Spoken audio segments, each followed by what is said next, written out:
you never know when one image might change somebody's whole life. I look back at the things that put me on the path I've been on all these years that led to Tyrant. If a different channel had been turned to, I might not be who I am today. I don't think that's ever going to go away, that part where randomly you saw the right fanzine at the right time. It's human artifacts directly connected to that human who's making it. And I just can't imagine that that's ever going to change, or that people aren't going to crave that and aren't going to respond to the actual human part of making art and telling stories and interacting with one another.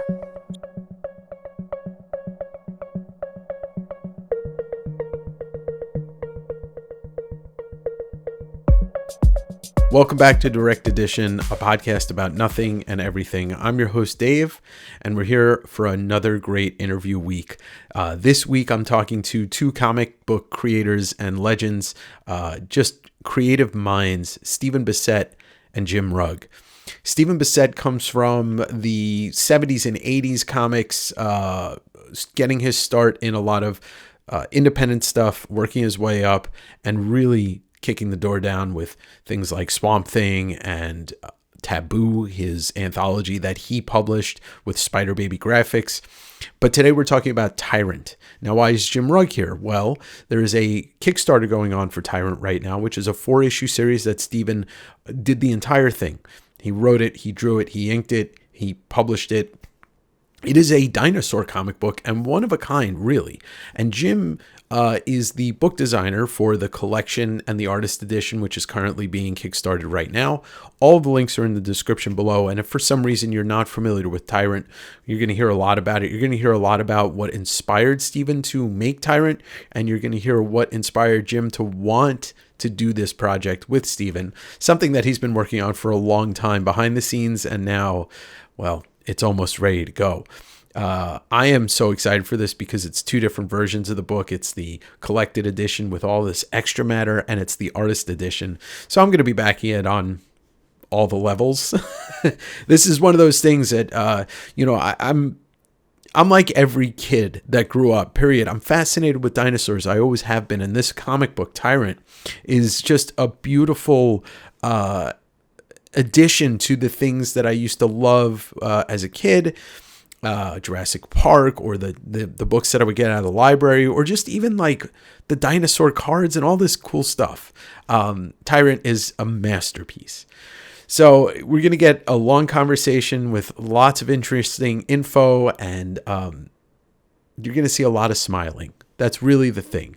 I'm enjoying this as a person that's hosting them. Jim is enjoying this as a person who's getting to work on a book that he loved as a kid. And Stephen is the person who created it, who still loves talking about it and loves that it's getting out there now to a crowdfunding audience. So check out the links in the description below for the Kickstarter. I put all of the relevant information about each of them, Stephen and Jim, in there, and enjoy the interview.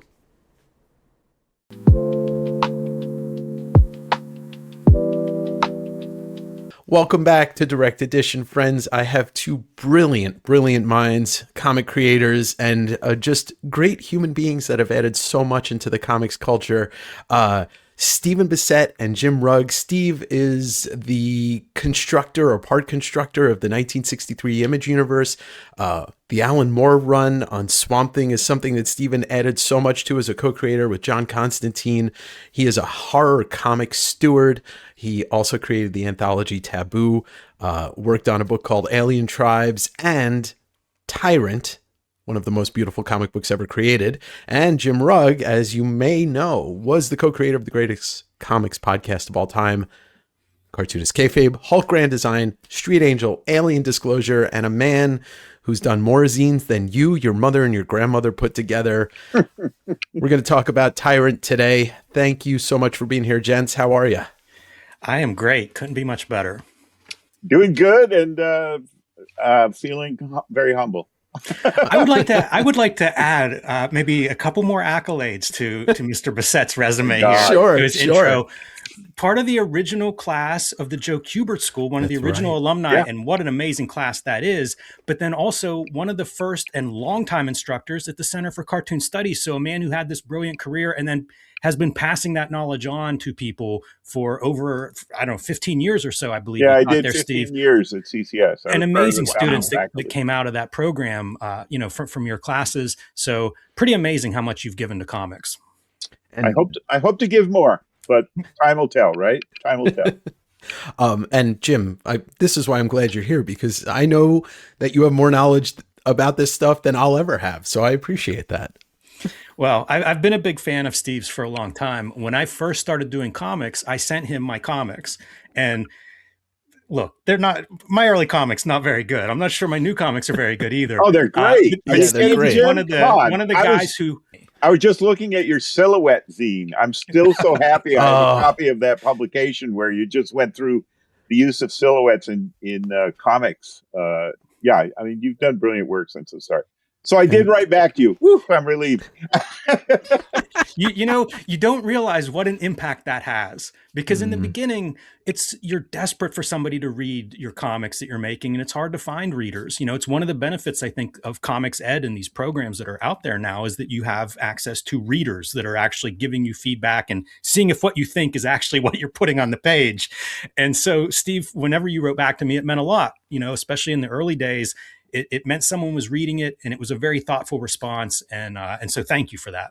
Well, you're very welcome. I was just talking this morning with a very dear friend, Tim Lucas. We've been buddies since the 1980s. We've been doing bonus features, commentary tracks and video bonus features for Blu-rays and 4Ks. But what we were talking about is we were rekindling our love for fanzines and what it meant when we were both teenagers. Tim and I are both, I turned 71 in about a month. And, finding zines when we were kids that were into the stuff we were into. And, Tim grew up in Ohio. I grew up in northern Vermont, where you just felt like, I guess I'm crazy. I value this stuff that nobody else seems to. And to find that there was a zine that was like confirmation that you weren't alone, but it was also a vindication of, yeah, this is worthwhile. This is, other people are seeing not only what I'm seeing, but they're seeing more than I'm seeing, which is part of where the communication comes in. And, that was, it was so isolating in the 50s and 60s. But now the sea change really hit around the year 2000. And I say that because, that's the year, the year 2000 is when, for the first time, I would get phone calls from parents in my community in southern Vermont, where I lived at that time, asking, my kid draws, would you be willing to look at their drawings? And it was comics they were talking about. And I realized the shift had happened. We were out of the post Dr. Wortham era where comics were frowned upon. And I was suddenly in this new world where parents were supportive of their kids' drawing, and specifically their kids wanting to do comics. And it's part of what made it easy to say yes to James Sturm and Michelle Awley when James Sturm approached me around 2004 about their opening this new school. And I also felt like I could never repay Joe and Muriel Kubert for what they did for all of us at the Kubert School. And as James said to me a couple of years into my teaching, he said, Steve, you're paying back Joe every time you set foot in that classroom. And I really was feeling it like, okay, now there's a new generation. I can do something positive for this generation. So I gotta just say, it's a full circle moment, the effect that Steve had on you, Jim. And then for me, watching you on Kayfabe, having you on my show very early, and also kind of being the genesis for me doing my own zine with the Kirby zine. So it's all we need is a little bit of support in that kind of, positive reinforcement, or just someone to talk to about it that's a positive person. And you're going to inspire somebody, 10 people, 100 people, 1,000 people, who knows, You never know what you put out there. I mean, I used to have over 200 images per lecture at CCS. And part of the reason was you never know when one image might change somebody's whole life. I look back at the things that put me on the path I've been on all these years that led to Tyrant. And it was like, if a different channel had been turned to, I might not be who I am today. Yeah, it's all about, I guess it's kind of a form of pollination, Yeah. Yeah. Well, this conversation, it's one of the reasons a lot of people talk about AI now, with such trepidation. And I've had this conversation. It seems like a lot of the times when I'm on a podcast, the topic comes up. When I'm at dinners or, comics functions, it comes up. And I have less concern about it, I think, than a lot of people do because of what you're describing, Steve, the human part, the random part of like, I responded to this image or this movie or this book. And I think we still have that. I think we will always have that. And that's the part I'm interested in. I don't think that's ever going to go away, that part where randomly you saw the right fanzine at the right time and now you're making them, Dave. It's this piece of it's human artifacts, even if you're not directly connected to that human who's making it.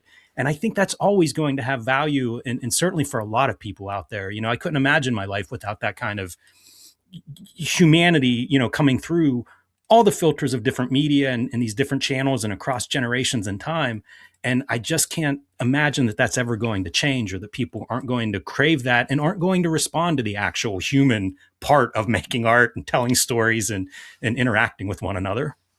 Yeah. And there's still a real tactile pleasure in holding things, like I don't think, if anything, the access to home computers, print on demand, there's more books now than ever existed. And Jim's already heard me say this, I can't even call this a golden age anymore. We're like in, an oil boom of new comics and graphic novels. Yeah. And part of it is because all the gatekeepers kind of lost control of the gates. And I don't know how long you never know how long these windows and doors of opportunity are going to stay open. But man, amazing work is being made, and not only being made, but we get to see it. We're not going to have to wait until somebody dies and their heir reveals to us, oh, they have these notebooks full of, comics. No, it's out there. We're going to lose a lot of it too, because a lot of digital media is going to go away. I mean, look how many websites you go looking for that don't exist anymore. But that's where making the digital, turning the digital into print product will allow that longevity. Because I'm glad you said, Jim, that time is also one of the things that, isn't a boundary anymore. I mean, the work that put me on the road of wanting to do something like Tyrant, I was watching older films that had been made in the 30s and the early 50s before I was born. And the sense of wonder that it sparked in me, and for me, it was seeing old pictures in encyclopedias, and that's where I first saw the work of Charles Knight, Willis O'Brien, Ray Harryhausen, multiple media, but it all fed me. And growing up with, amazing artists like Sam Glanzman and Andrew and Esposito and Joe Kubert, and Turok, Son of Stone, the Dale Gold Key comic, brand new work, artists like Alberto Gialetti, that just was feeding, these interests I had. And I'm just scratching the surface. I mean, we could talk all day about things each of us grew up with. And it is that human element, Jim. It was like, these are real people that are making this. And as you get older and you awaken to that, for me, it was around the age of 6 and 7. It was like, oh, wow, people make this, who's making this? And you start to look for names, and it grows from there. And this can all be funneled into the fact that we are talking about the Kickstarter for Tyrant, which is, I'm going to let you both talk about it, but I want to just kind of put it out there. 6 years ago, approximately, almost to the day, Stephen was on Cartoonist Kayfabe, and Jim, you asked him, when is he going to finish it? And here we are 6 years later, and well, at least we're getting I still haven't finished it. So right, but we're getting a couple versions of it. Jim, you did the work, you pushed, and now you're designing the book. Where does this project start? Tremendous honor. It actually starts for me, it started with the publisher, Chris Stevens of Lighthouse. I think he had been talking to you, Steve. Yeah, he So was trying to convince me for a while. Yeah. yeah, so it starts before I join up, and Steve can tell that story, of how the publisher and he started talking about this.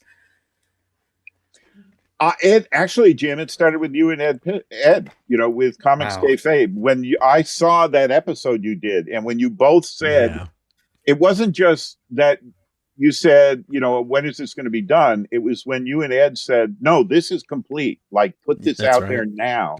Because I always felt like, I hadn't finished a Genesis. I hadn't finished the work. I hadn't even brought it to the point that I had imagined the first collected edition would exist from. So it really does start with that episode that you and Ed did, and the fact that you guys were tagging this as, no, this needs to be out there. It's complete. And I recognize the validity in that. It's never going to change my mind about the 14 years left of Tyrant that I wanted to be doing. And then the relationship with Chris Stevens actually started with Dream a Little Dream, the Little Nemo book that Chris put together. And I'm not sure where that sits in Chris's chronology as a publisher packager, but I was invited in on that. And I had already done a piece for one of the Center for Cartoon Studies publications. The students every year did their own stuff, that weren't assignments. And one year, one of the classes decided they were going to do an oversized comic anthology called Sundays, referring to the old Sunday pages. And they did it gigantic. It was this huge, hand-bound publication. And they invited me to do something, and I did a one-page parody of Tyrant. Sort of a parody and sort of what the next issue of Tyrant would have been, which is told through the metaphor of little baby Tyrant dreaming about eating and just eating and eating and eating.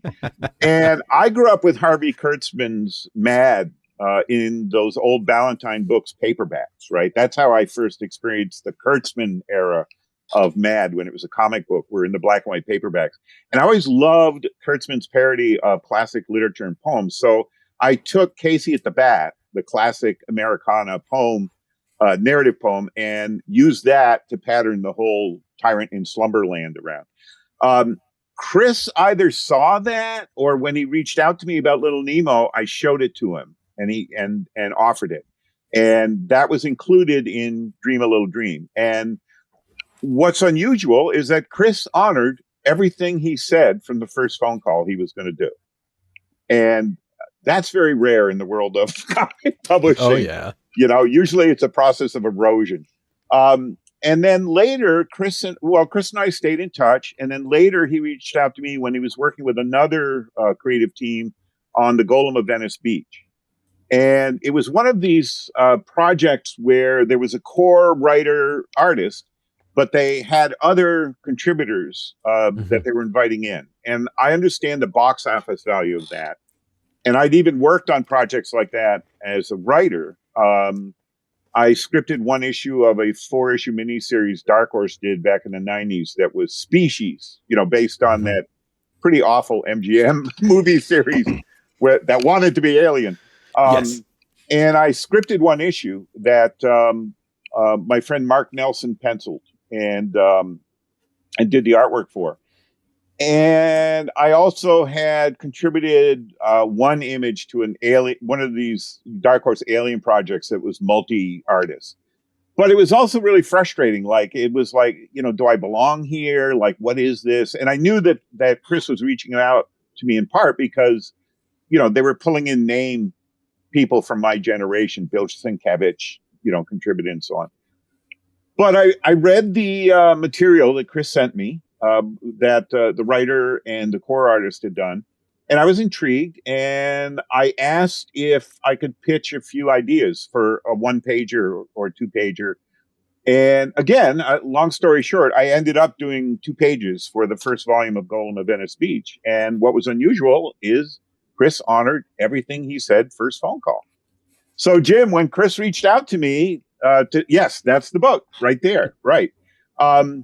And it was a creative process too. I pitched like 5 ideas, and I wasn't sure how Golem was the Golem, right? I mean, I grew up with the old German silent Golem films with Paul Wagoner. And so I pitched ideas, and they kind of settled on one. And I did it full painted black and white comics, in part to see, do I still have the drawing chops? Because I'd been teaching for 15 years. I drew a lot in the process of teaching, but I didn't know if I still had the drawing chops. And I put my all into those 2 pages, and Chris fulfilled everything that they had promised. And so when he asked me about, Steve, have you ever considered collecting Tyrant? Luckily, that question was asked after Jim, you and Ed had done that episode. And I said, yeah, I might entertain that. And it kind of went from there. It took a couple of years. I think Chris was courting me for 2 or 3 years. Without going into it, my wife and I had we were dealing with a real family crisis. We lost our son, Michael, a year and a half ago. And I kind of had to get through that. But during it, Chris and I kept talking, and I knew there was going to be a life after, and this was something to hang on to. This was something worthwhile. And it was something where I trusted Chris enough to say, let's pursue it. I asked specifically about having Jim design the book. I felt like, Jim can tell you, I've been mail ordering Street Angel direct from Jim, including reordering a copy to make sure my daughter's name was spelled correctly in the signature. Like, can I buy another one? So I knew Jim's work, and I also had met and corresponded with one of the publishers you had worked with before, Jim, Chris. Not Chris Stevens, Chris Pitzer at House Books. Yeah. And I met Chris at one of the functions or one of the trips I took to Columbus, Ohio. Mm-hmm. I went to the Billy Ireland Museum, and I think we crossed paths there. And anyway, once you were on board and a couple of other key folks joined, the missing piece for me was, who could I trust to handle the original art?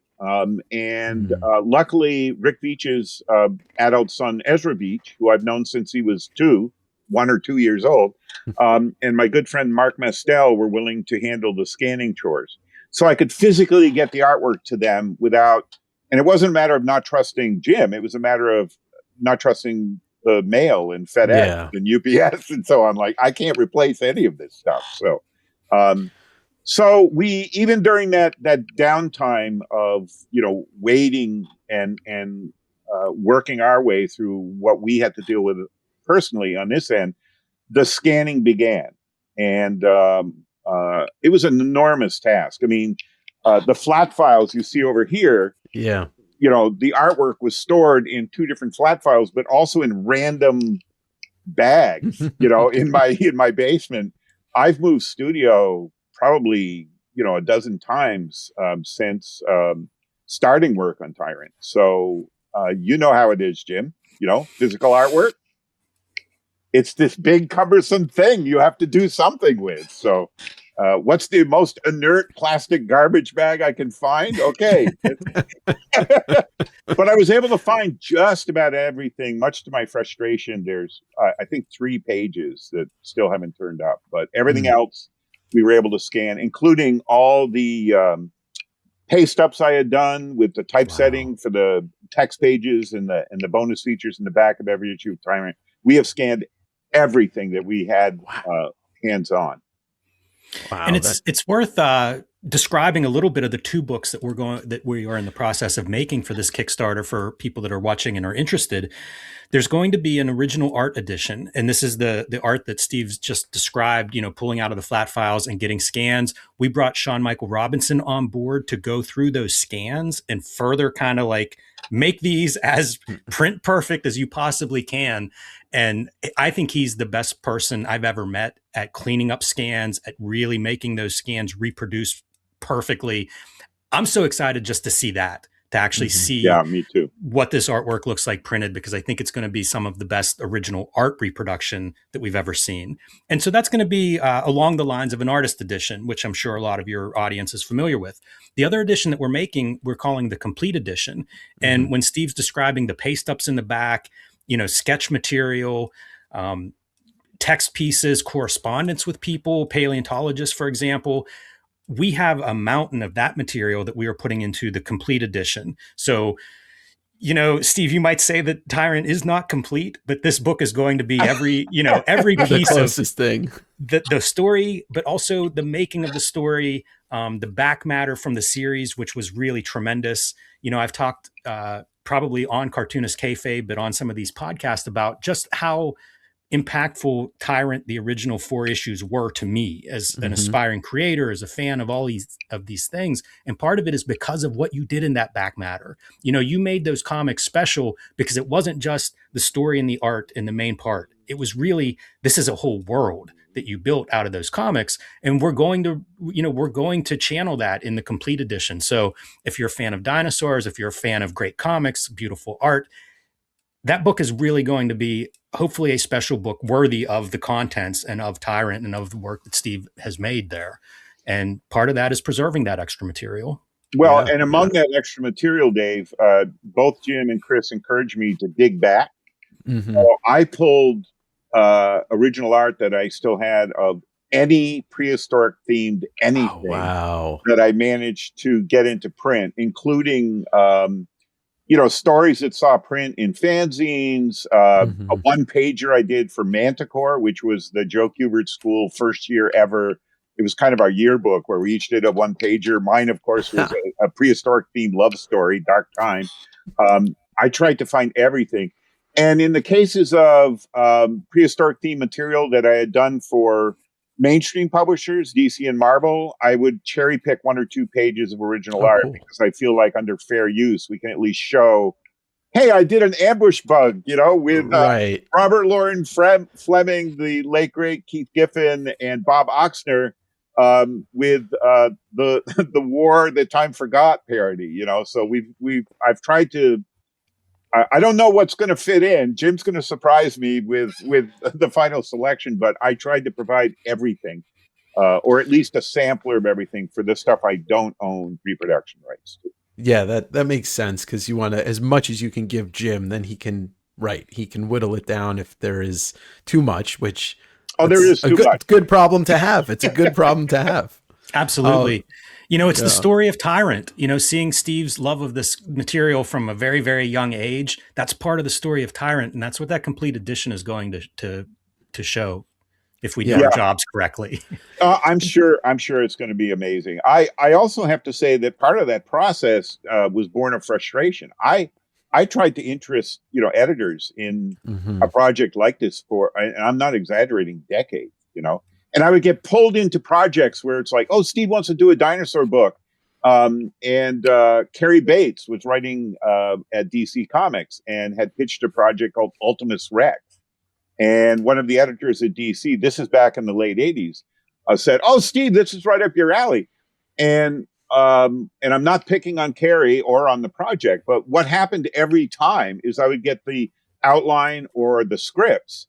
And it would be, let's say a 22-page story. It would be 20 pages of people talking in rooms and on time machines and on battleships and 2 pages of dinosaurs. And I would go, no, I'm not interested because it had nothing to do with what I wanted to do. I really wanted to just place the reader as experientially as possible in what life might have been like for these amazing animals. 70 something plus million years ago. And that really was what I wanted. And it was the comic I'd been wanting to read since I was 4 years old that nobody made, right?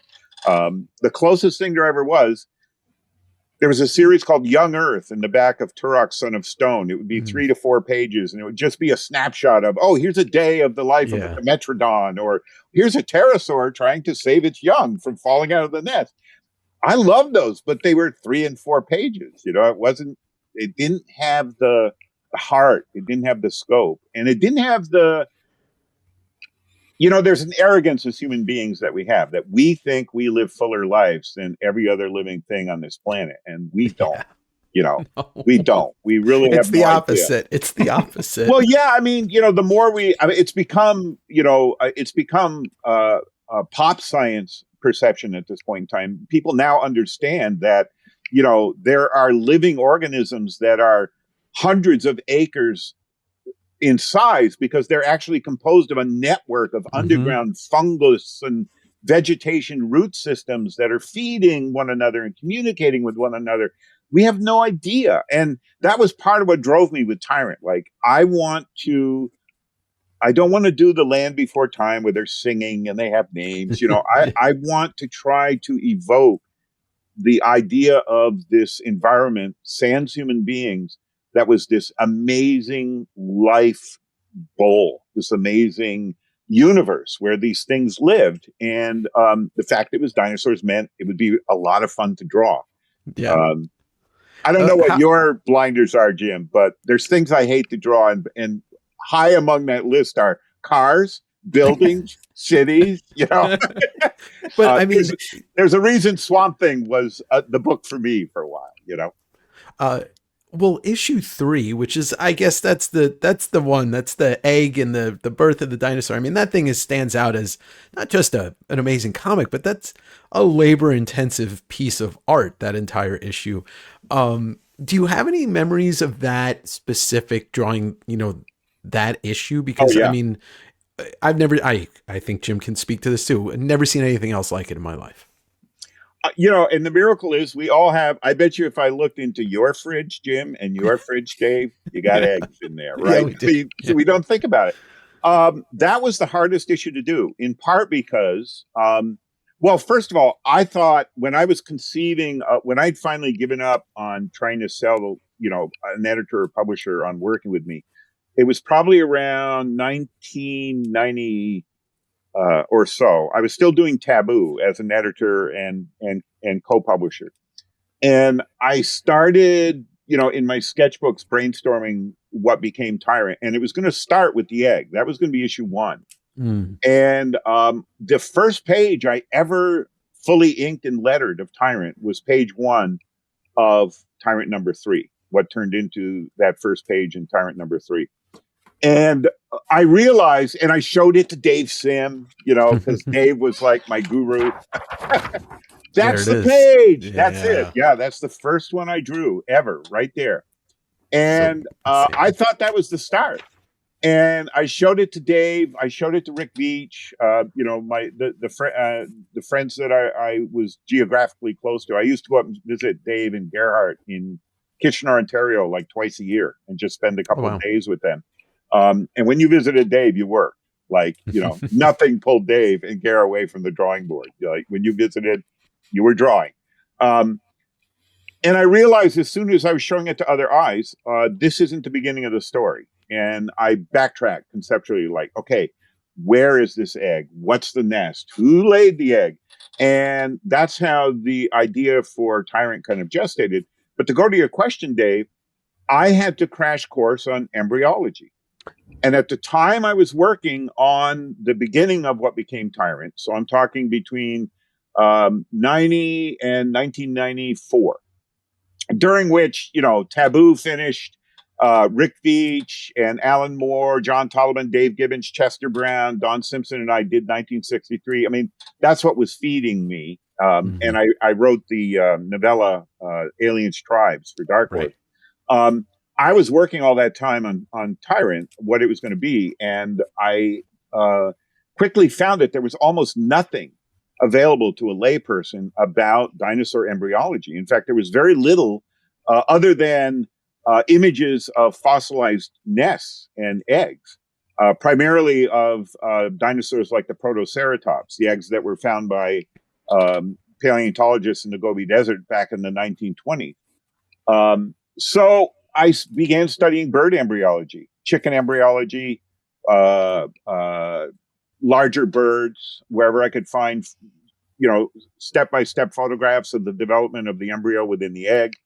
And a crucial partner in this project was my paleontologist friend, Dr. Michael Ryan, who at that time was with the Royal Tyrrell Museum in Alberta, Canada. He's now with Carleton University in Ottawa.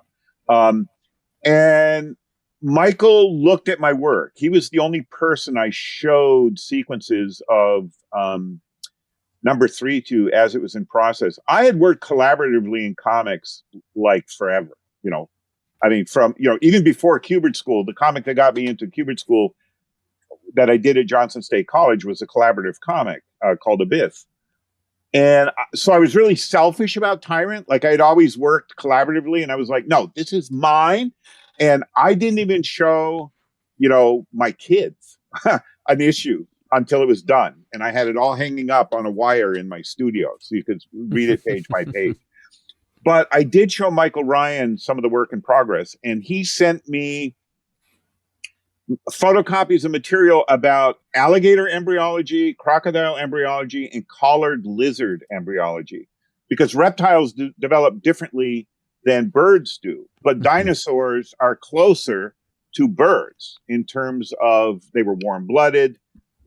There's a lot of it's not just a metaphor that dinosaurs are birds. It's true. Right. Dinosaurs are birds. Birds are dinosaurs.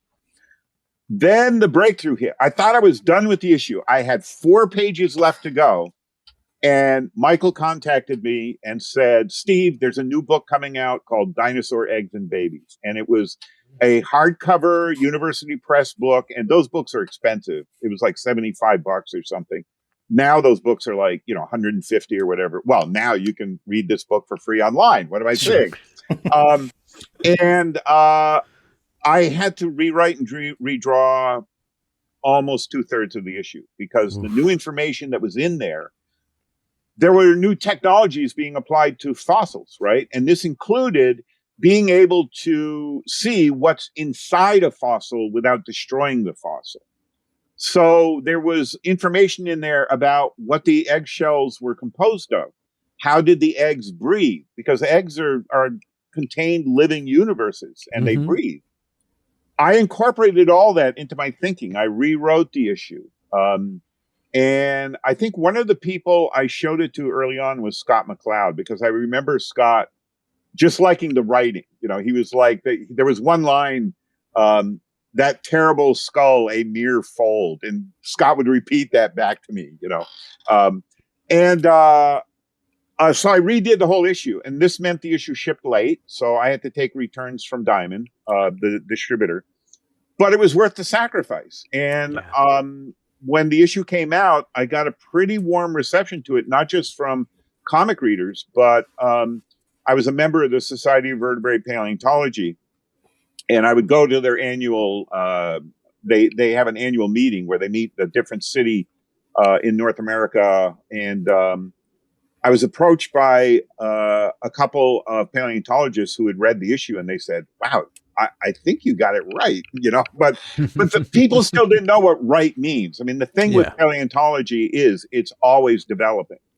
And for authoritarian thinking people, it's one of the schisms between religion and science. Science is not ever definite. It's always evolving.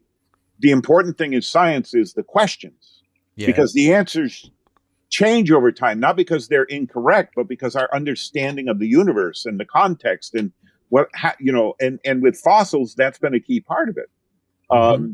So that's the number 3 was a real bear, but it was the most fun I ever had doing a comic, because I could lose myself in the research process as fully as I was losing myself in the writing and drawing process, if that makes sense to anybody out there.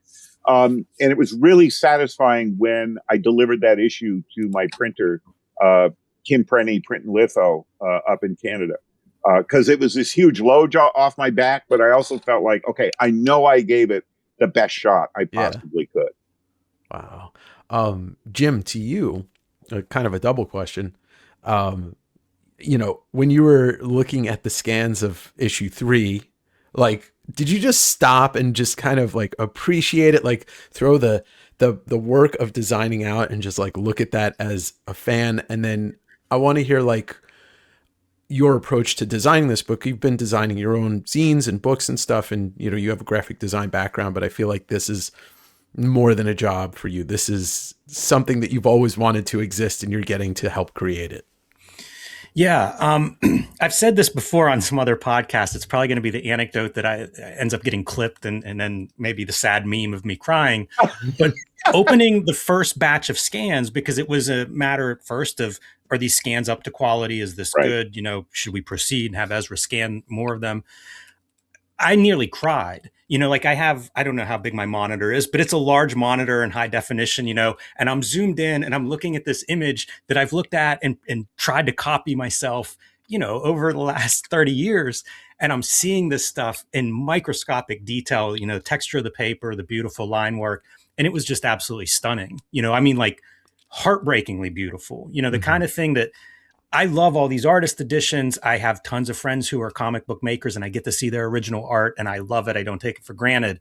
But these pages are a level up, like they're really spectacular. And to be able to see that, it's humbling. You see it and as somebody who tries to draw and you see that, it's really, you recognize you're looking at a masterpiece. It's not just a master artist that's drawing, but it's also their masterpiece. The best work, I think, Steve would agree that I'm never going done. to do anything like it again. Yeah, I was really, yeah.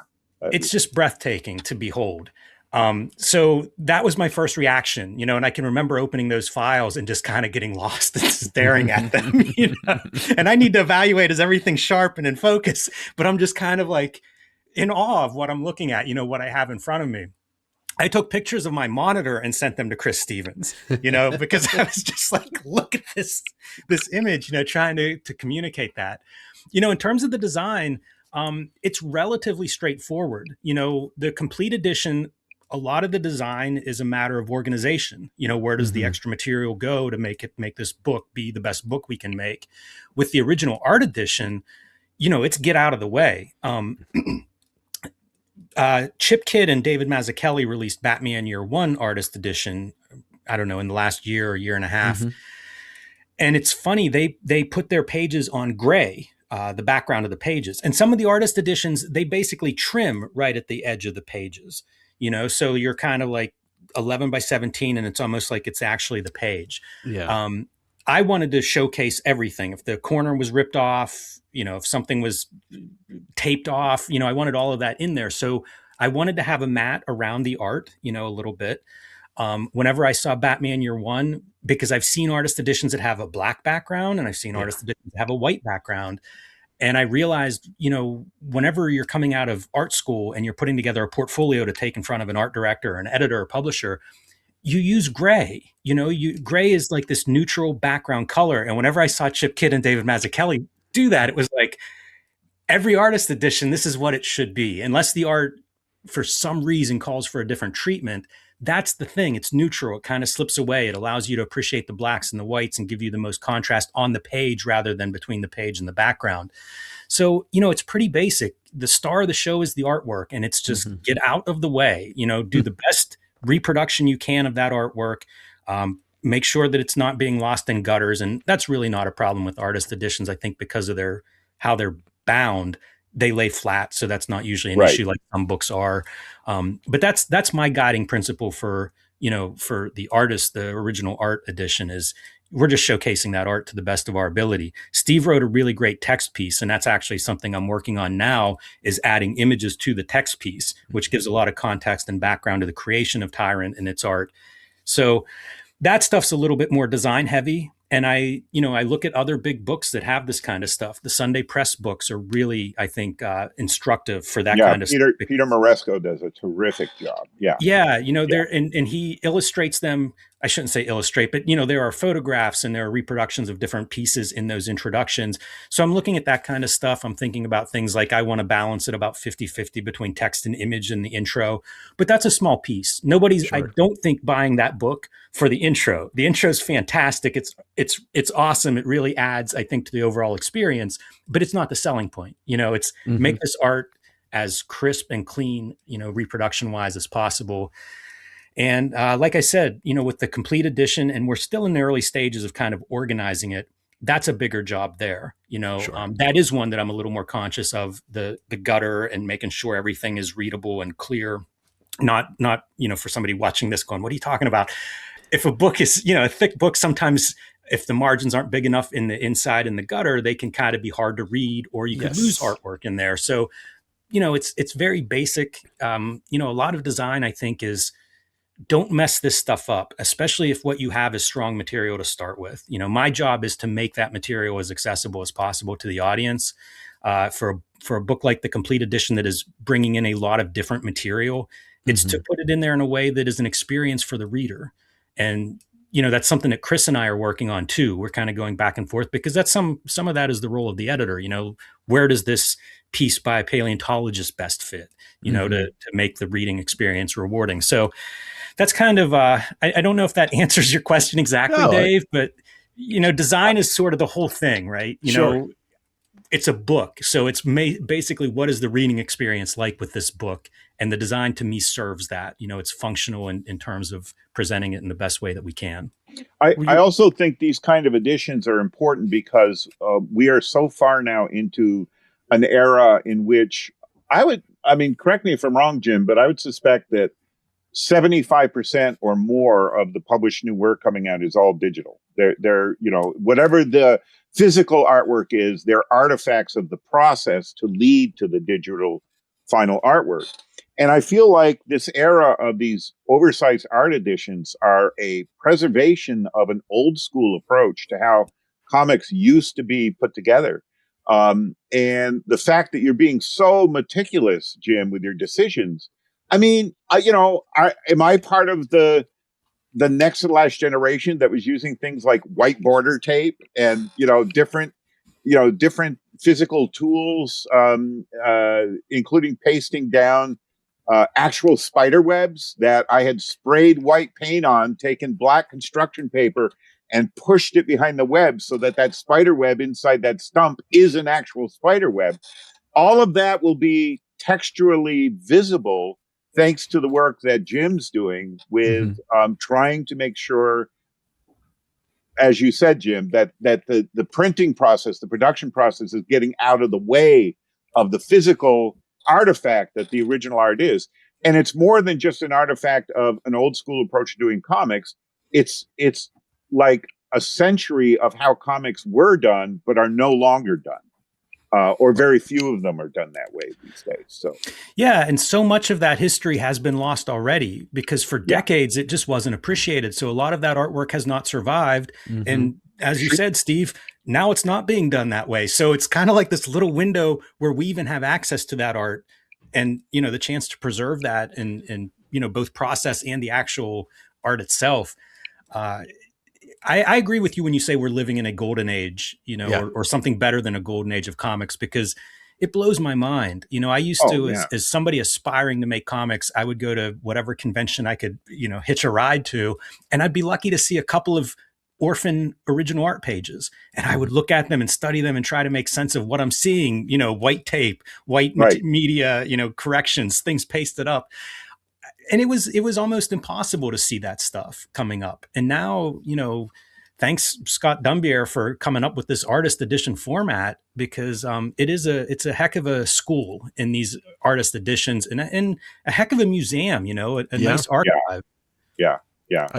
I want to add on top of what you're both saying. It's also for art collectors, a warm blanket to me that says, oh, this stuff still exists.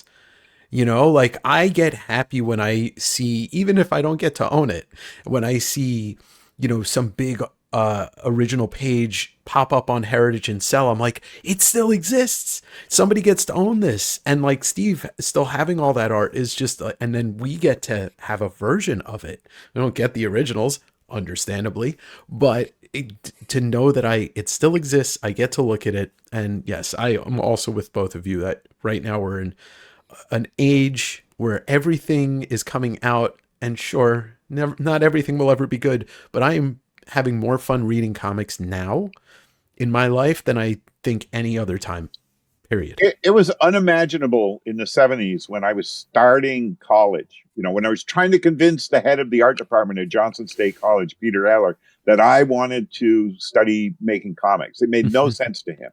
And that the best I could show him, he said, prove it to me. So I brought in my stack of Jack Kirby Fourth Worlds, and he dismissed it instantly. These are comic books, there were no graphic novels in Mm-hmm. 1976 that I could show him. Will Eisner's Contract with God was 2 years down the road yet. And now it's like, oh my God, it's Yeah. incredible. And all formats, all sizes, all strains of individuals making the work from all disciplines of life, all races, creeds, belief systems. It's just phenomenal. It's just so rich. It's wonderful.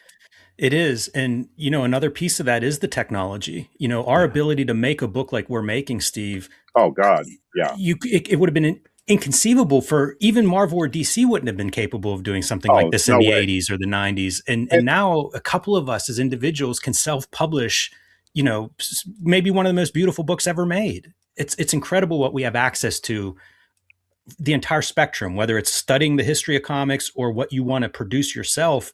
And there are opportunities through, I consider like crowdfunding as a technology and as a distribution system, and that's part of what enables a book like this to exist. So it's a confluence of a lot of things. But I think about some of those old time, I just read Joe Simon's The Comic Book Makers. This week, I actually just finished it up. Take it with a grain of salt. Well, I think about what would they have done had they had access to the technology that we have today, just creative geniuses. And yet they were still hamstrung by technology, by, publishing and distribution. We have so much now, and I think that's part of why people, like you're describing, you get comics from individuals, from different voices, from people all over the world and different ages and all of these things, because in some ways it's never been easier to make a good looking book or a good looking comic, and also to put that in front of an audience all over the globe. Yeah, well, I also have to say, in the tenor of the times we're living in, which I won't get on a soapbox about, where I feel like our access to the outside world is being constrained, right? I used to be able to easily, when I was doing Tyrant, when you held up that copy of issue 3, Jim, right? That was the best a self-publisher could afford at that time, right? And even then, what was facilitating it? Well, whatever I finished in my little drawing studio in Wilmington, Vermont, it was affordable for me to deal with a printer in Canada who had an arrangement, because he lived close enough to Detroit, that they could drive things across the border, right? That's impossible now. Impossible. Yeah. And, the cost of my mailing, let's say that, Jim, you had scanned all the original art. The enormous cost that would have added to the project of just shipping it to you from where you live, from where I am in New England, would have just added to our overhead. Not to mention that dealing with customs and so on has become insane. I can't afford to buy books by my friends in Australia anymore because it costs more for the shipping. Yeah. Now, I'm saying all this because so much work is available now through print on demand, through crowdfunding, and so on, that this community has evolved ways around those walls, those obstacles, right? And so, I'm picking up the mail today. I have a book that was made in Australia, but because it's printed on demand, I was able to order my copy from a place in Kentucky, it turned out. At the same day, I got a little envelope from a cartoonist who loves hand drawing and sending out original drawing with every issue of his mini comic. That showed up in the mail. And I'm in the middle of rural Vermont. It's like I have access to this international community that we're all part of. And despite all the obstacles, all the hurdles, all the forces right now that are active in the world trying to divide us, we're able to access one another's. What you draw with your hands, Jim, I will be able to see in the way you want me to see it when it's in print. And the only thing I have to do is make the effort to get it. Yeah, exactly. And that's part of the magic of all this.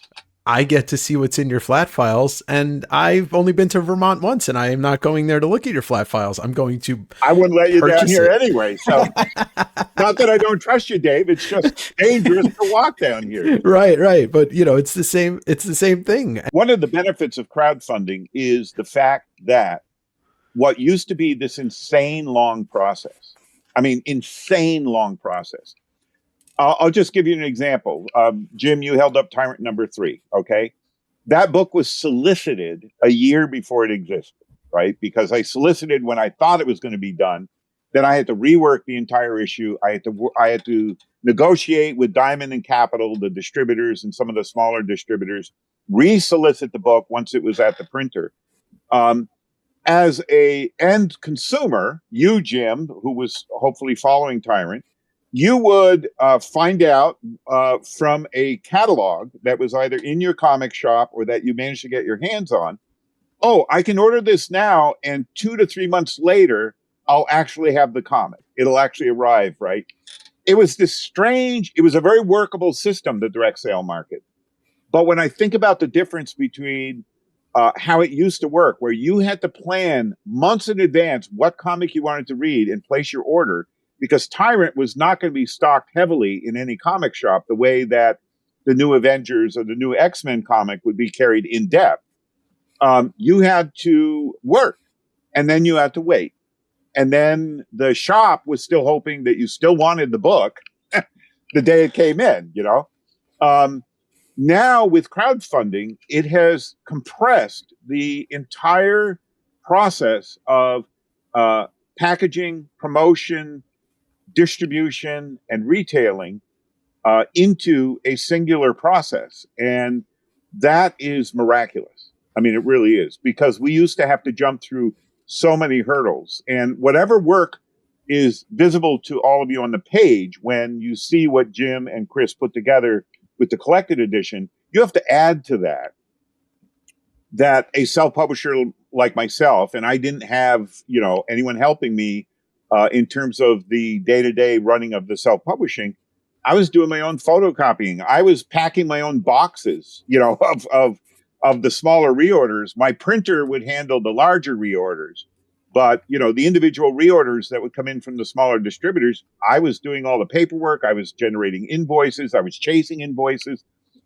Self-publishing meant a lot of work, and the crowdfunding is a lot of work too, but it allows even that process to be consolidated, into a more compact period of time. It's a huge, enormous effort, but that effort is more satisfying to all parties, and it happens much quicker.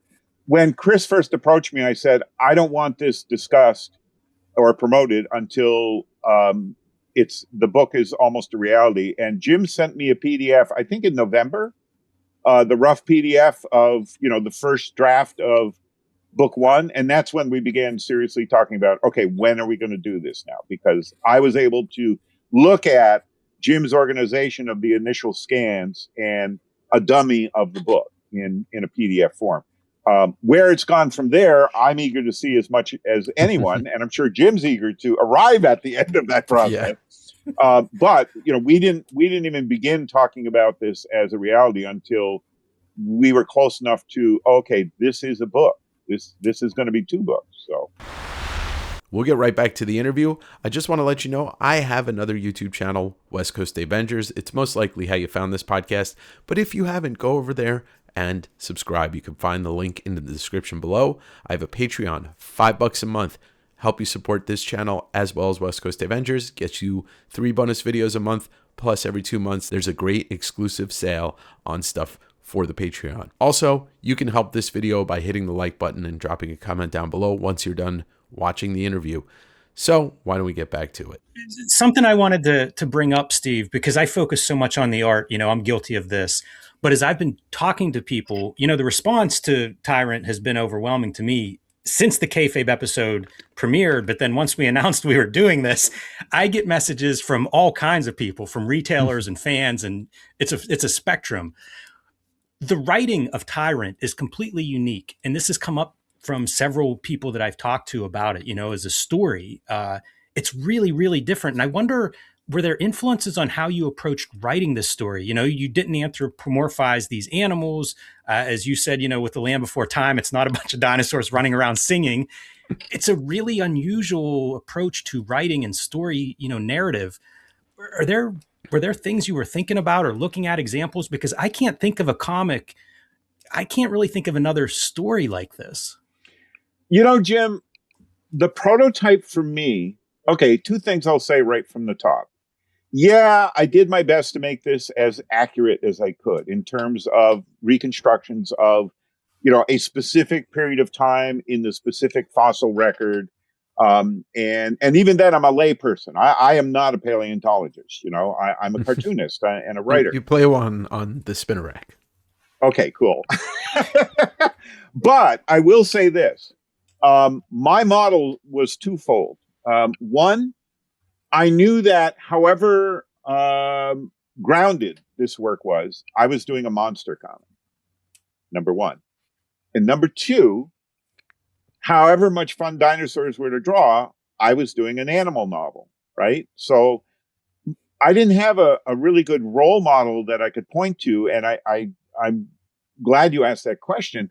But I grew up reading books about animals. I grew up reading, Wild Animals I Have Known by Ernest Thomas Seton, which I happen to have here because I scanned a couple of the illustrations to send Jim to include in the book. I grew up reading the available books to a young kid in the late 50s, early 60s that were, primarily dog novels and horse novels, right? Or occasionally Bambi or Perry the squirrel, But I didn't emulate the language or the format of those books, but I did try to stay true to the core of what they stirred in me when I was a young reader. There were entire genres. I mean, we talk about how many great genres there are now. You know what? There aren't anymore. There aren't any dog comics. There aren't any. When I was a kid, I'd go to the newsstand and there was Hi-Yo Silver and Trigger. There were comics that were based on popular cowboy TV stars' horses, Yep. And what made those books fun is they would be framed with all the crap about the cowboys, but the core stories were just about those animals. And so that was kind of the wellspring. But in terms of the approach I took, and this may sound bizarre to people, it was Greg Iron's underground comic Light, which was one of the first. There were two underground comics that were in color, and one of them was Greg Iron's comic Light. And what it was entirely visual. And Greg Irons was one of the rock poster artists in the late 60s, as well as, one of my top favorite underground cartoonists. He primarily worked with Rick Veitch's older brother, the late, great Tom Veitch. Tom wrote and Greg drew some really transgressive stuff in comics like Skull and Slow Death and their own titles. And Light was just forms, page by page, going through transformations. And I refer to that because when I was doing the third issue in the Egg, I did all the hard homework, on the science and what is this life form that is an egg and how does it change and transform. But visually, it was a trip. Visually, I'm taking the reader on a little hallucinogenic trip that is going to begin with the total abstraction of a dot on a yolk and end with a living being hatching out of an egg. So I had a complete narrative there. And the closest thing I had ever done to it before in comics was the Rites of Spring issue of Swamp Thing, which began with my sending a postcard to Alan Moore. This is all pre-internet era. There was no email or anything. If we were corresponding through the mail, Alan Moore, John Tolliban, and myself. We wrote really, really long letters to each other. And it was only later in the collaboration where we could call each other on the phone. Well, John and I called each other all the time, but calling England was, impossible. I sent Alan a postcard right before I finished the last of the pencils on the third Demon story. So that would have been issue 27. And I sent a postcard and I said, if Abigail, the heroine in Swamp Thing, was a real human being, she would be in a mental asylum right now. How about doing a whole issue of just Abby and Swamp Thing having a good day in the swamp? And that was all. It was just on a postcard. It wasn't a plot suggestion. It was just a little note I sent Alan and he put it in the mail.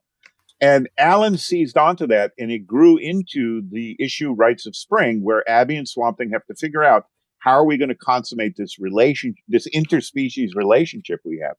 And that was the closest we could get in a 4-color mainstream published by a New York publisher, DC Comics comic, to the equivalent of Greg Iron's Light. Wow. Right? It was a trip. And when I got Alan's script, I had the idea of, when Abby eats the potato, which, by the way, was an idea that Rick Veitch and John Taliban had at a Kubert School era party we had one night at one of our classmates' places. Like, how would Swamp Thing be a vegetable being? And Rick and John came up with, he would grow these potatoes off his back. And Rick, being like me, someone who had experimented a great deal in his youth, said, well, yeah, and they're kind of like peyote buttons. You trip. And we shared all that with Alan, and he turned it into that amazing issue. And then when I got Alan's script, I had the idea of turning the issue on its side so that I was altering your perception of the comic book, until you hit the Reese's Pieces and the M&M ad that, stopped your eye dead. Of course. So for me, the template, and this is a long answer to your question, for me, the template was multidisciplines, Jim. It's like, what was the feeling I got, when I was a little kid with those animal comics I love so much? And what was missing from them as well? What didn't work was just as important to me. Like, how do I address that and not do that? And then the other template for me was Greg Iron's comic Light. Like, how do I make these individual stories like little trips, right? Now, the issue 3 in the embryo is almost literally, it's just an adventure in textures and forms, right? Congealing. But also in Tyrant number 2, Blood and Berries, the trip is what made these tracks and where is it leading, right? And what I'm showing you is something that went through this Cretaceous forest, dragging something massive until in the final pages, we get to the nest where the still living Maiasaur is in the jaws of the mother T-Rex. She's brought her food to her nest. And so that was my thought process, Jim. And the other thing was, I've been Let me pause you for just 1 second go ahead. to I'm say sorry. how emotionally impactful that scene is in issue 2. It still hits me whenever I read it now. And that it feels like a magic trick, that I care for this. It is a magic this, you think of what a character is in a book, and it's, I feel like writers don't have that much character whenever it's human beings talking to each other in most of the stuff that I read today. And this is a dinosaur. Well, and I'm feeling, and it's not a domesticated animal. Like, I think it would be usually a low hanging fruit if you're a dog or something that we interact with, not something that we're detached from by 70 million years. Yeah, but everything's primal. Tom Roberts, the late great Tom Roberts, was a professor at the University of Connecticut. He used to invite me down to Storrs, Connecticut every year to talk to his class. And that's where I met, longtime friends like Gene Cannonberg and Charles Hatfield and Kate Leahy. And they were students of Tom's. And Tom would always blow my mind. I would have a new issue of Tyrant out, and he would say, "You're really worried about your kids, aren't you?" Like, Tom would read it and he could see the autobiographical element that I didn't even consciously know I was putting in there. At the time, my first marriage had fallen apart. I'm still best friends with my first wife, but we were dissolving this living unit, this family unit we had. And my concern was, how are we going to take care of our daughter, Maya, our son, Danny? And it was all there on the page, and Tom read it.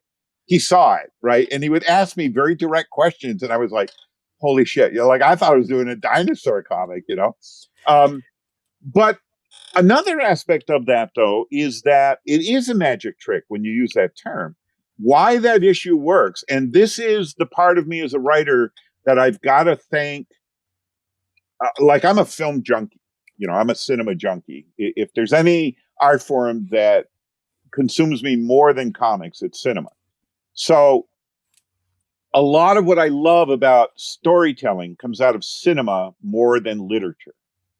Even some of my favorite writers have never done to me what filmmakers like Nicholas Roeg or Sergio Leone did to me, as I was seeing their films.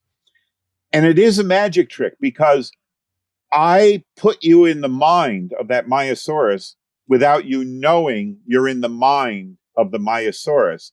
And the whole magic trick hinged on not showing that card in my hand. I always a lot of my students didn't get this, but you guys will get it. If you've ever played poker, right, depending on what kind of poker you're playing, how you reveal the cards you have in your hand determines everything about how that game's going to go for you and everybody, right? And whether you're hiding a full house and you're going to put down the worst cards in your hand to keep everybody in the game, or you're going to show the best cards in your hand because you have a shitty hand and you don't want people to stay in, you want them to fold. Storytelling is a card game. And I saved the card until the mother says, and it's me putting you in the mother's head. It's not her telling you the story. She has berries. She has berries in her mouth, right? Because up to that point, you think I'm talking about the mother Tyrannosaurus Rex who has something in her mouth, an entire fucking living dinosaur that she's dragging through the woods. And I got a letter from one of the readers' parents of Tyrant. And she said, you know, I don't remember if it was a son or a daughter. My child loves dinosaurs, and I read Tyrant aloud to them, and my eyes teared up when I got to that page, right? And she was writing me a letter thanking me, but also saying how surprised she was. She thought, I never thought a dinosaur book or comic would hit me that way. And it is a magic trick, Jim. I mean, it's kind of a cheap writer's trick that I'm misleading you until the moment when I play the card of, no, it's the mother hadrosaur we're talking about. It's the victim we're talking about. But the other aspect of that was something I got from Alan Moore. When Alan Moore and I were still good friends, I got to visit him in Northampton, England, I believe 3 times. And 2 of those stays, I got to actually stay at his home for a little bit. And I think the last time I visited Alan and Melinda, Michael T. Gilbert was a guest in the house as well. And he left like a day or 2 into my visit with Alan and Melinda. And Alan was excited when I told him that I was going to do Tyrant next.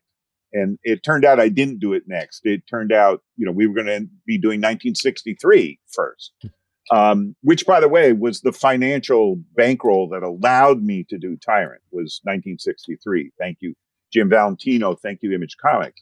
And when I was describing it to Alan, he got excited and he was pacing in the room. And he's like, how would a dinosaur think? Well, it would be meat or not meat, right? And Alan's like, he's smoking this giant spliff that he'd rolled up earlier that day of tobacco and hash. And he made me realize, like, yeah, I just got to find a way to gear the writing so that I'm talking to the reader as a third person omniscient narrator. I'm a human being doing the comic, and I'm not going to pretend I'm not. But how do I get them plugged into that primal mindset? And Alan going meat, not meat, cut right to the core, right? Including where I was going to go with Tyrant, right? How does Tyrant know not to eat his siblings when they're in the nest? I had questions like that for paleontologists that, you know, the younger paleontologists who understood what I was trying to do and would talk to me on this level were surprised by my questions. I was like, you know, how would a nest of baby Tyrannosaurus Rexes even survive being in the nest together? I mean, they're altricial carnivores. Wouldn't they just eat each other? Yeah. I was asking questions that they hadn't asked themselves yet because I'm a storyteller, right? I had crazy questions like, you know, what would be a legit way to tag a dinosaur character? And that's why Tyrant has those kind of lightning bolt, you know, coloration around the eyes. I was going to tag each one of the siblings in the nest. One of them has lost the end of his tail because the sister ate the end of his tail. So that means, Jim, in silhouette, you would always know which dinosaur was Tyrant's brother later in the narrative, right? So I was thinking ahead on that level. That's a brilliant idea. The other model was I had grown up reading any fiction about dinosaurs that was available. And all of them drop the ball as soon as they name a dinosaur, right? Because those names are Latin. And your eye stops dead when you're reading an English language story and you hit a Latin word. You know, there's a terrific book by Robert Backer. He did his own dinosaur novel called Raptor Red, but he names them the species. And much as I enjoyed the novel, I realized that the power of comics is I just showed you the animals. I didn't have to name the animals. And the only exception I made was, Egg Snatcher, because, I did give him kind of a name because that was his function in the narrative. He was going to raid the nest. So I had to set that into motion. So it was kind of a real, tightrope that I was walking when I was writing these issues. And I have to also, to complete my answer to you, Jim, sorry I go on so long, I wrote them on the pages. I did not do full scripts. I in my sketchbooks would write passages and work them out that way, but it all got written on the actual pages or tracing paper overlays. And that's where I would refine the language. And Rick Veitch and Joe Kubert had taught me early on that in the lettering process, that's your last set of proofing. That's where you can tweak things. And Jim, from doing comics, sometimes you write a word balloon where the artist in you just goes, that's too big a block in this panel. I'm going to edit this down, or I've got some breathing space here. I want to cover more exposition. I'm going to put 2 balloons in this panel instead of the one I originally planned. So that was part of the writing. And the other technical part of the writing is that whenever the narrative was about what was happening, it was not going to be in a caption inside a panel. If you really look at those pages, Jim, issues 1 through 4, it's all building up to the moment when Tyrant hatches, and there's a partial word balloon in his panel. Because I was going to have him, there's a Chester Brown series that I loved called Underwater, that everybody, including Chester, thought it was a horrible failure. I loved Underwater, and part of it was the language was indecipherable to human readers. And that's where I was going with Tyrant, is Tyrant's thoughts would be these little chaotic fragments. They would be inside the panel space, but my voice as the omniscient third-person narrator would always be between or outside of panels. Does that make sense? Totally. So that's how the page designs would have to work around the writing component. Okay. I'll get off my soapbox. We just got taken to school. Yeah, for real. It's something that's, like I said, it's come up with several of the people that I've talked to about Tyrant, and it's a very satisfying answer. So I'm glad to have that on the record. That's great. Okay. Yeah. I mean, part of it was, not doing what I saw others do. And a big part of it was, the power of comics is we're visual storytellers. And a lot of times the failing in mainstream comics is the imbalance of the writing and the visuals.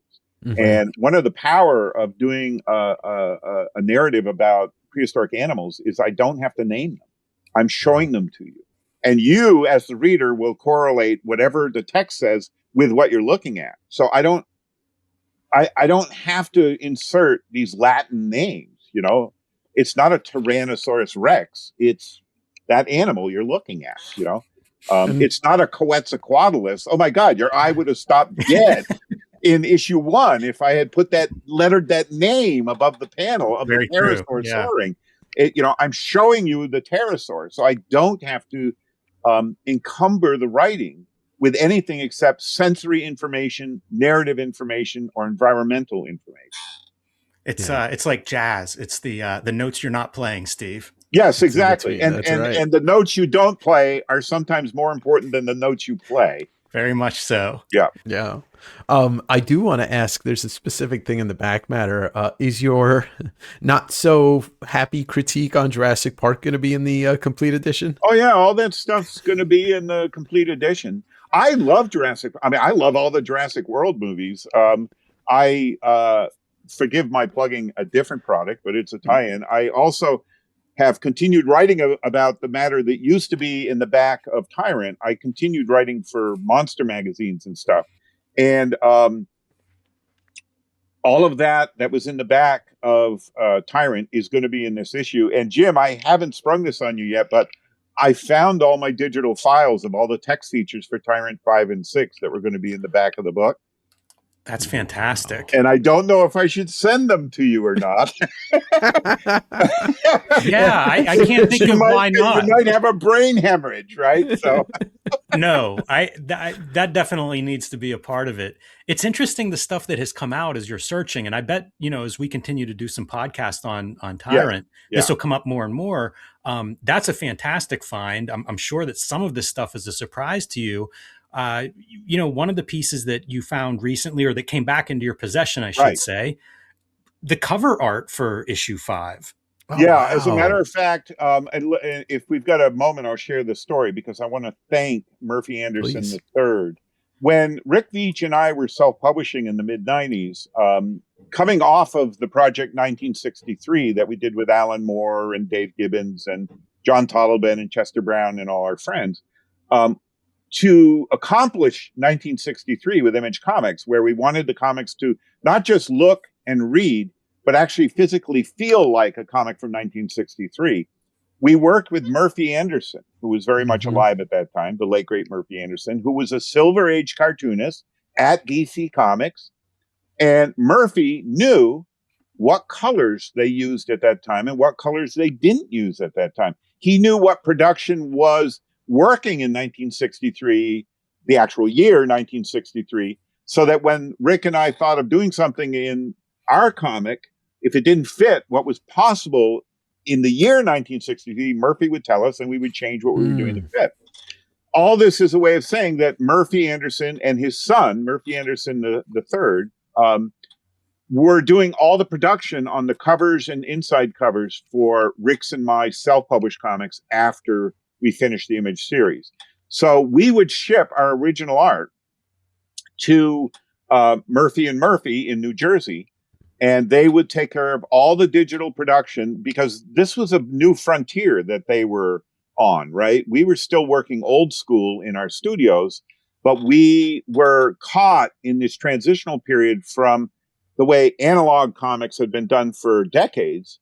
And suddenly digital production is coming to the fore. And Murphy and Murphy were among the rare few who made the massive investment into the cost of technology and the learning curves essential to making it possible to take my painted cover of Tyrant 2 and the inside cover paste up I sent him and the inside back cover paste up I sent him and the back cover ad that John Fishner provided, and put that together and send it to Prenny Print and Litho, who were doing the interior guts of the book, because I could do all the paste ups for the black and white interior pages in my studio in Wilmington, Vermont, ship them FedEx to Prenny Print and Litho, but I didn't have the capability to prepare color separations and so on. That's what Murphy and Murphy did.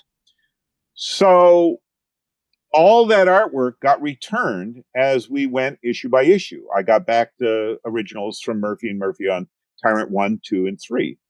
I also started Spider Baby comics toward the end because that was going to help bankroll continuing work on Tyrant, and then the whole direct market imploded. What happened was I closed up shop. I stopped self-publishing with, I think I got out 2 issues of Spider Baby and 4 issues of Tyrant, and then I pulled the plug because once Diamond was the only game in town, it wasn't viable anymore to raise a family. I was supporting 2 households at the time. I couldn't do it. And for whatever reason, I lost contact with Murphy and Murphy in New Jersey and never asked for the artwork back to Tyrant 4 and 5 covers. And the Spider Baby covers. And then by the year 2000, I realized I didn't know how to reach Murphy and Murphy when it occurred to me, I should have got that stuff back, right? And I didn't know, if I found out that they had closed up their operation. Rick Veitch and I are close friends. We see each other often. Rick would check in now and again and say, well, it sounds like all the artwork is still in their garage, Long story short, out of the blue, Murphy the third called Rick Veitch. His father had passed away years ago. Then their mother passed away, and the artwork was in limbo.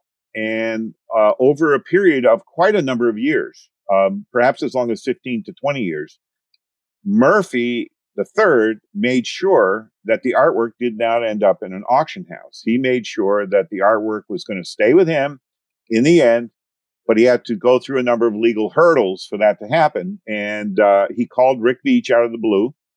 And Rick, being a good friend, said to Murphy when they were done talking about getting Rick's art back, I think you still have some of Steve's art, Murphy. And Murphy was like, really? Oh, my God. Yeah, it must be in the boxes. And within 2 days, I was on the phone with Murphy, the third, and Murphy was opening the box as he was talking to me. And he's describing what he's seeing. And it's Gerhardt's painting of the cover of Tyrant #4. He, old school coloring was you would take a photocopy or a photostat of the black and white line art I had done, and then the color was done over that. But Gerhardt wasn't doing a color guide. He was actually doing a full watercolor painting on the photocopy of the black and white artwork.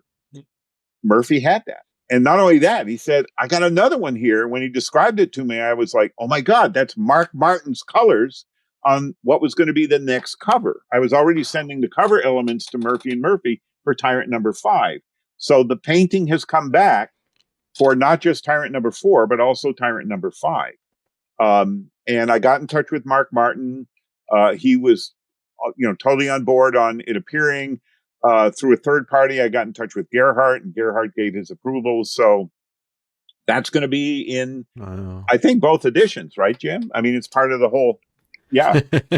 Yeah. And it must have never seen sunlight because those colors are so vibrant. Oh, wow. They are. They're so amazing. Beautiful, beautiful piece. It's also going to allow Mark Martin and I are going to get together. Well, by the time this was broadcast, we will have. Mark offered to, Murphy also returned the color overlay where we had hand painted the logo, which Mark Martin then did a digital version of. Now, this was 1995. I mean, those digital files are long gone. Yeah. But Mark said if I brought the transparency down, he thought he could restore, the logo. Wow. Because I designed the first logo. Mark improved it immeasurably. So once the scale pattern was inside the letters, that was Mark Martin doing his magic, because he's just a master artist and graphic designer and cartoonist. So all of this is kind of, but there's things Jim asked for that I haven't been able to find, right? I had, at some point I had saved a typewritten version of the letter I got from Joe Kubert, but I have not been able to find the actual piece of paper. I immediately got a message from Chris Stevens saying, Jim wants you to find the Kubert letter. And it's like, it's in one of these filing cabinets, and I have been digging and digging and digging. All these stacks you see here is the result of my going through 40 years of work to find anything remotely related to Tyrant so I could scan it and get it to Chris, Jim, and Sean. Let's everybody know exactly what is going into these books. It's a very that stack of work behind you is quite a clear illustration of how serious you've taken this project and actually making a real archival collection of this work. Yeah. And we're gonna, at some point, Jim, you and I are gonna have to go, that's it, that's what we got, that's the book. Throw your hands and up. I'm sure more will turn up in coming years as I put all this back. Well, the nice thing with that is it's a way to continue to keep people aware of the project, even if those are digital updates, if it's things that you're sharing on social media and stuff like that. It's interesting the time we live in for those reasons. This work now can be preserved in various ways. So there, you keep finding stuff, Steve. There will be outlets for it. Don't worry. This book series I started called Paleo Pop, which is just collecting my old fanzine, Monster Magazine and fanzine articles that have to do with, prehistoric fiction. Exactly the kind of material like that Jurassic Park review you asked me about, Dave. I can put together an issue of this that's like, here's what I found since 2 years ago when Jim and Chris and Sean and I put together this reprint. So see, and between the two of you, I mean, Jim's a zine maker of the highest order too. Exactly. There could be the Tyrant update zine. Hey, yeah, I hope we just won't do another giant artist edition. I'm sorry. I hope other people, other creators, that have long careers, I hope they see this and see the example of go through those archives. I forget more of what I've done than what I remember most of the time. When I'm looking for something, I'm often surprised by, oh, geez, I didn't even remember, doing this or writing this or saving this. Yeah. So, hopefully more creators will be kind of taking stock of what they've saved over the years and sharing it in some format or another. Yeah. I didn't remember having the text features done for Tyrant 5. And years ago, my good friend Tim Paxton, who's the book designer on the Paleo Pop series and my Cryptid Cinema book series, Tim Paxton referred me to an outfit in the southern United States that you can send your old 3-inch floppies to, and they converted them to Word files for me. Wow. And I didn't even know what was on the floppies, but I found a box of them that said Tyrant. So I sent them that, and for $200, which was a deal as far as I was concerned, they rescued 5 years of digital filing, digital files of the writing I had done around Tyrant. And that included, I had started work on the artwork for Tyrant 5, but I had finished all the backup material. I did a whole set of reviews of current Dinosaur comics that were available at that time, like, That's Bad Eggs and the Jurassic Park comics and stuff. So I'll get those files to you, Jim, and we'll figure out what, if anything, we're going to do with all that stuff. So, but yeah, it just keeps coming up. They keep coming up. And a testament to what Jim said. I mean, if you two and Steve, with all the archive digging you've been doing, if that sets an example to other cartoonists of your era or younger, it's the golden age just keeps providing more stuff for us. And I don't mean the comic golden age. I mean the current golden age. Yeah, and I feel like to me, the complete edition of Tyrant will probably be if I were still teaching, that would be a really useful instructional text to bring into a classroom, or to at least make sure it's in a university library for students who want to access it. Because as Jim said, it's going to show any interested reader the entire Genesis process, everything that went into this. Some of it will frustrate them because I deliberately didn't do it the old way of like, oh, I have photocopies of my pencils and here's my ink. Those pages are unique artifacts because everything was done on those pages. But that's also after, my first published comics was in 1977, and I was doing Tyrant, in 94 to 96, 97. So it's, it's that I had the professional chops by that time to be that ballsy of, I'm just going to work right on the Bristol board, so. Yes. That's impressive. I wouldn't do it today. For those of us who were thinking about backing it, there's also rumors of a blacklight poster. Jim, is that something you care to deny or say is true? I think that's going to happen. Yeah. Everybody watching this will know at this point whether it has or not. But it's this time travel podcast that we're doing here a little bit ahead of time. But emails have gone out for that as of yesterday. So I think that's probably going to be part of the campaign. Yeah, the Kickstarter is already $250,000. So you guys, that's right. Everything's great. Everything's great. I also had prepared years ago Chuck Forsman, who was originally I met as a student at the Center for Cartoon Studies. He graduated. Chuck's been an amazing graphic novelist, cartoonist, and years ago I approached him about doing 2 Tyrant prints. And what we did is we took the Tyrant in Slumberland one-pager that I had done for the Dream a Little Dream project that Chris Stevens did with contemporary cartoonists doing Little Nemo type strips. And Chuck colored it, and we did a gorgeous print. And then I also had a promotional piece of artwork of Tyrant that people hadn't seen before, where I had done a silhouette of the full body of Tyrant, composed of panels from the comic. And Chuck colored that digitally, and we did a limited edition print of that. I've done a new printing with Chuck of both those prints, and those are going to be perks in the crowdfunding as well, of both those prints. And there's a number of other surprises we have in store. So yeah, that piece of the silhouette with the panels inside of it is a huge prominent piece of the design of the complete edition as well. It's a beautiful graphic. I'm happy to hear that, Jim. That was one of those things I did one afternoon. Like, I got to have some promo. This is like 1994. Like, what, how am I going to promote Tyrant? And I did it without having any idea what I would ever use it for. And when I found it in my flat files, God, probably around the year 2006, I was like, wow, this is still pretty cool. And I think once you see how it's being used, Steve, you'll think that's what you created it for. Oh, okay, cool. I'm gonna guess, and I can take this off. I'm gonna guess it's the end pages. It is not the end pages, Dave. It's not. So. Okay, all right. Because I know you love your end pages. I mean, it's one of the things that you talk about the most. But, end pages are really important. Part of why I wanted to work with you, Jim, is you make every print item that you create just such a delightful experience. And, you know, I've grown up with a lot of print media, and the stuff you do is above and beyond, my friend. Wow. So I'm humbled, but I'm also feeling a little bit of pressure. So no pressure. Whatever you're going to do is like so much better than if I'd been left to my own device. I mean, look at the layout in those 4 issues of Tyrant. I mean, come on, you know, I'm not a book designer, you know. Well, Jim, that's one of your superpowers, getting to know you after, you know, getting to watch you talk about books.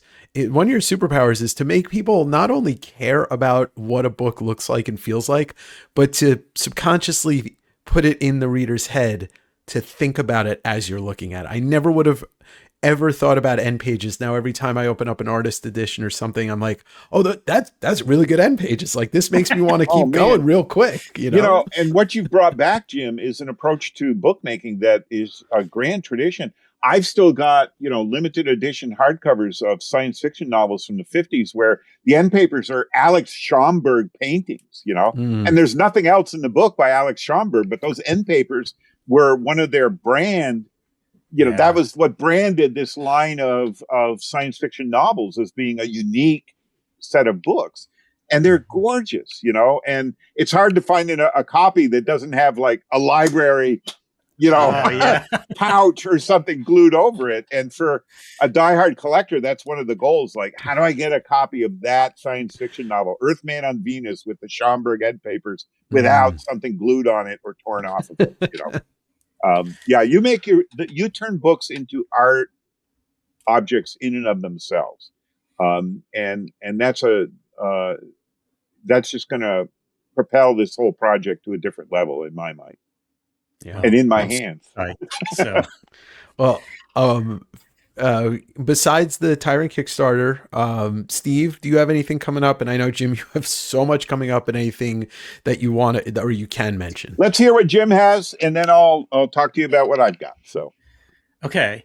I wrote my first book. It is Wolverine Weapon X for Bloomsbury Academia. It'll be out either June or July this year. I'm not sure which, but it's looking at Barry Windsor Smith's Wolverine Origin Weapon X. Oh my God. I'm super excited for that. It's the first thing that I've written, you know, that's prose. So I can't wait for that to actually be out and for people to see that. I can't wait either. Oh my God. It's going to be awesome. I joined Power Pulp Comics. PowerPulpComics.com. There are 40 self-publishers. We've all banded together. We have a website where you can look at all of our work. You can order it from one central site, so you save on shipping. We are also retailer friendly. We do wholesale discount to retailers of 50% off of an order. So retailers or readers, collectors, if you're looking for cool self-published books, this is the easiest place to get them. And it is a wide variety of genres and cartoonist and really good comics there. So powerpulpcomics.com. Comics the Magazine will be out in, I think, depending when this airs, I think in March, maybe it's coming out. I think it's March 17th. And I'm thrilled to have an article in there. Steve, it's a history of fanzines and comic magazines. Whoa, so wonderful. I have been doing a little bit of homework on there, kind of a surface level dive, but I'm excited to have a new comics magazine on the stand. I'm thrilled to actually have something in that. And I've been making comics for V-Friends, and my first issue has been announced. It'll be out. Well, by the time you see this, several of my issues will be out. But the first comic that I've written for someone else to draw is V-Friends number 11. That'll be out February 12th, so a little bit in the rearview mirror at this point, but still available, and you'll be able to read that on VFriendsComics.com, VFriends.com/comics or VFriendsComics.com. I should figure that out, but you can read it for free online there. Google V-Friends and Jim Rugg, and I'm sure you can find that. And you can find all of my self-published zines and comic books on JimRugg.com, and you can follow me on Instagram and Facebook at Jim Rugg Art. Oh, and I'm doing a weekly Making Comics Now, a live YouTube show that I've been doing through V-Friends with DJ Kaufman, my colleague there. We have artists come on and talk shop. We talk about the books that we're working on there and just kind of comics news in general. And we've had a litany of different guests come through there, and we're going to continue that hopefully for quite a while. So that's Thursdays at noon. We go live, but it's available in archive form, so you can watch it or listen to it at any point. And links will be in the description below. Thank you. Wow. Congratulations, Jim. That's amazing. It keeps me busy. Yeah, obviously. Wow. I've also been very, very busy. I'm not part of a publishing collective or anything. Part of me is envious of that. But I have been using print on demand. And despite all my misgivings about the largest distributor on planet Earth, I have been using Amazon Kindle and working with book designers, one of whom, Jim, you've been interfacing with, my friend Mark Mastel, and the other person I already mentioned, my friend Tim Paxton. I wanted to kind of prime the pump on Tyrant. So back in December of 2025, we put out the first volume of Tyrant Presents Paleo Pop. And the second volume just went through the pipeline. My proof copies are on the way. And these are collecting the dinosaur and prehistoric theme articles I had done for Tim Paxton's fanzine Monster, which I was in every issue of, except the very first issue. And these include reviews of dinosaur movies, overviews of TV shows. There's an interview with the German academic who did the book Dinomania that was published by Fantagraphics. I interviewed him about Winsor McKay and, the whole beginning of 20th century comic strip prehistoric theme art. And that's going to continue as a book series throughout the year and hopefully coming years if I last long enough. With Mark Mastel, I've been doing a series of sketchbooks. We've done 3 so far. This is the third one, which came out in December of 2025. It's called In the Mood for Monsters. It's entirely monster sketches, but I also incorporated a long essay I'd written on why I draw monsters. And out of everything I've written about the crazy shit I'm into, it's the only thing that my beloved wife Marjorie read and went, now I get it. So the book is dedicated to Marge because it includes what makes sense of my crazy universe. I've also been contributing anew to some of the omnibus editions that DC Comics is putting together in the coming year or two. Alex Gaylor is the editor I've been working with. I just delivered not one, but 2 long essays on Jack Kirby's The Demon from 1972 to 74, one of my favorite, 1970s comics.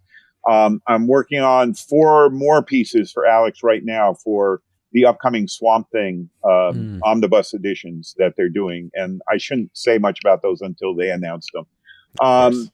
I'm also still working with writer Nalo Hopkinson and fellow artist John Jennings on a graphic novel for Abrams. It's been long in the works, and everything got really derailed with the medical and personal ordeal that our family came through. But I'm back to the drawing board with that, and I'm hoping I'll find my footing. So that's on my shoulders to get that done. But that's a project I'm very much in love with and really hope to do. And a lot of Blu-ray 4K work. More than I'll just fire off a few titles for the end of the podcast.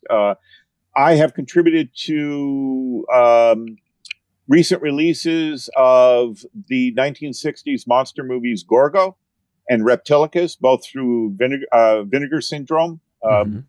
I contributed to commentary tracks to the entire Alexander Petushko Russian fantasy film collection coming out from Deaf Crocodile.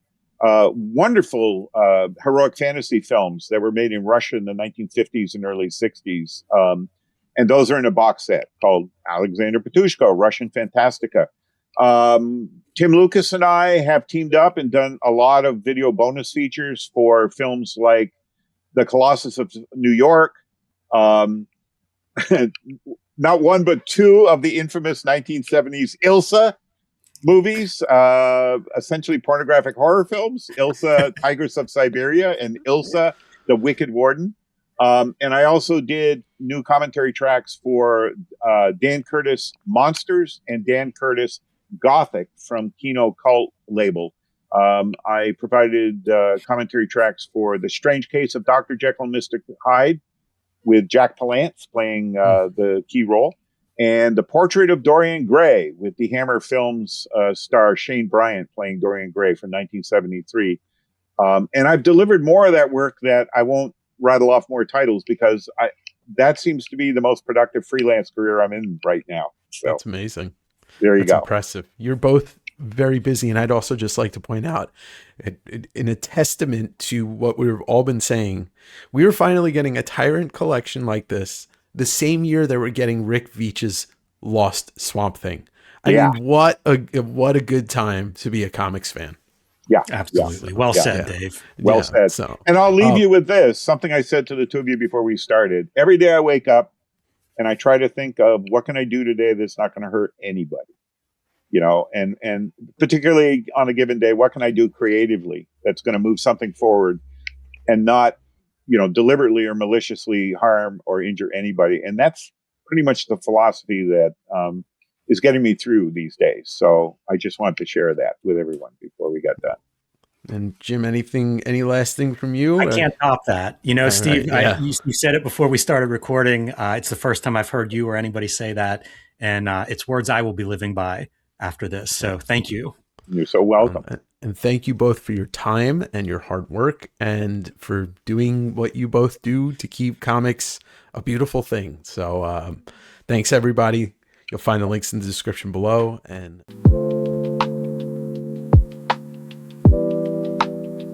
thanks for watching. Thank you so much to Jim and Steven for their time. And a special thank you to Chris Stevens from Lighthouse Publishing for coming to me and asking me if I wanted to do this and being a really great supporter of what I do here too.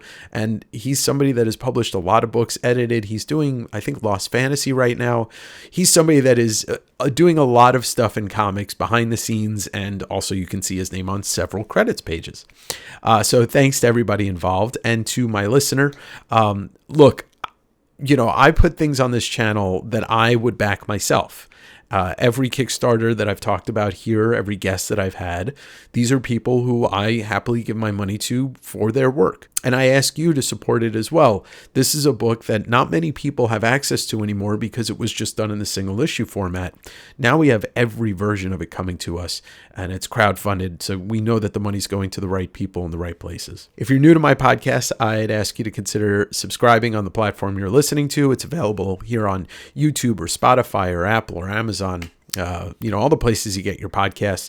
And if you like what you hear and see, you know, give it a review on one of those platforms or drop a comment down below here on YouTube and hit the subscribe button and the like button and all that. I have a Patreon that helps support this channel and West Coast Davengers, my other channel. It's $5 a month and you get tons of extra videos that are exclusive to the Patreon, not available anywhere else.